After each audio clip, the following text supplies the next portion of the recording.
Yun, good day sa tanan. Flex ko lang yung ginawa kong cut scratcher. Ayan siya, natapos na. Ciao. Ganda, 'di ba? Pwede siyang ilagay sa mga wall, gaya niyan. Ayan, dahil may butas to para sa screw. Ayan. At pwede rin siyang tanggalin. Matatanggal yan, ayan o. Para dito nadadaan yung screw at wala kang makikita yan. Malinis siyang tingnan. Ayan. Didemo ko mamaya kung paano. Para ma-install to, kailangan mo na siya tanggalin tong screw niya. Ayan. At gaganyanin lang siya. Yun. Ayan siya. Yan yung itsura niya pag wala yung scratcher. May kasamang screw na rin yan. Ito. Para sa kahoy ito. Ito naman para sa mga concrete na wall. Pwede siyang gamitin. Ayan. Kasali na yan. Tapos i-install nyo. Pwedeng ganyan. Isang dangkal. So, pwede na to.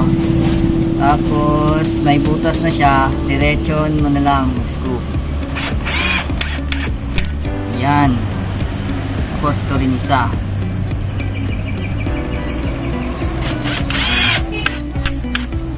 Yan.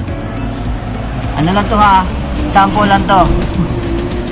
Kinabit ko lang yan dyan. Ito yung size niya, no?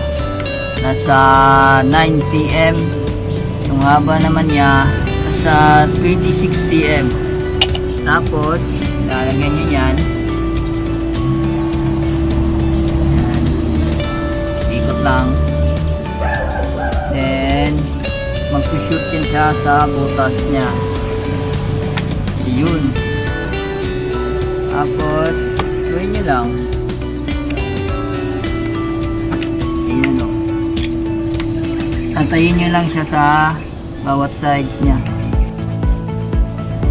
Ayan na, okay na siya.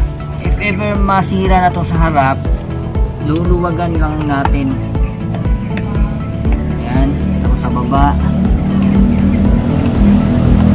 luwagan siya para iharap naman yung nasa likod.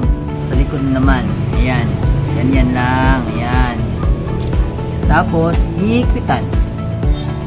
At magagamit na naman nila. Ayan.